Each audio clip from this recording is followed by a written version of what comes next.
Le théâtre Jules Verne, c'est 480 places. Il a été construit et ouvert avec ce grand bâtiment où il y a la médiathèque et le pôle administratif. C'était en 2008. Et du coup, effectivement, en 2018, la municipalité a décidé de relancer une programmation soutenue et avec un fil de conducteur à travers un petit clin d'œil en fait tous les écrivains qui sont passés ici, que ce soit Aldous Huxley, que ce soit Catherine Mansfield ou Thomas Mann ou même Marcel Pagnol. Voilà, c'était des petits clins d'œil à ces grands écrivains.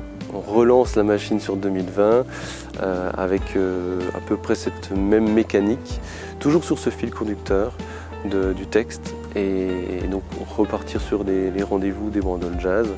On en a 3 à venir. Premier bandeau de jazz, c'est Cécile Messayas Quartet et Lisa Cadbero, c'est le 7 mars. On a ensuite Christophe Dalsalso Quartet avec un invité Olivier Chaussade le 4 avril.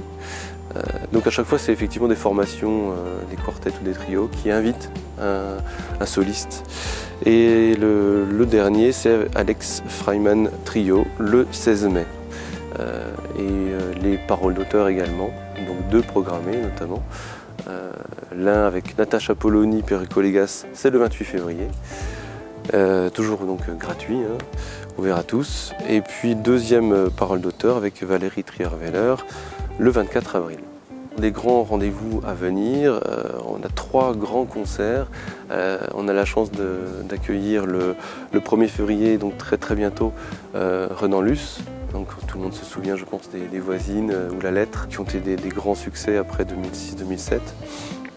Il revient avec un nouvel album, beaucoup plus intimiste, avec une formation symphonique.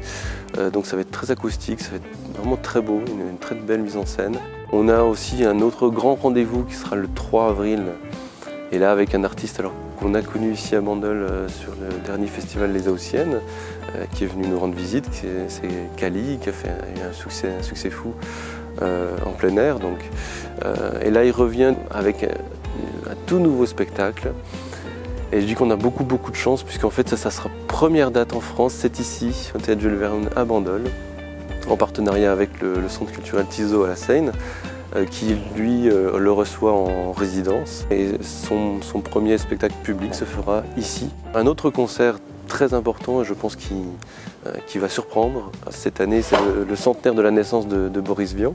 Évidemment, auteur incontournable, qui a un répertoire très important de chansons, peut-être on le connaît moins sous cet aspect-là, mais il y a eu une création en 2019 à Avignon, création qui a été demandée à un groupe assez connu dans le monde de la chanson et du rock. Et il s'appelle Debout sur le Zinc. C'est des musiciens hors pair, incroyables sur scène et qui là effectivement ont travaillé et revisité les chansons de Boris Vian et qui présenteront également des inédits de Boris Vian à cette occasion-là. Alors après il y a effectivement une nouveauté cette année. Et c'était l'idée de travailler sur et de proposer une programmation jeune public qu'on ne faisait pas jusqu'à présent. Et pour ça, on s'est associé au pôle. Et du coup, on va proposer 2 spectacles pour jeune public, donc à partir de 7 ans, en gros. Les WAKids, qui là est à concert. C'est un concert, c'est assez drôle parce que du coup, c'est beaucoup de références des groupes de rock comme Nirvana, comme d'autres. Et en même temps, le clin d'œil au jeune public en jouant sur des instruments de musique jouets.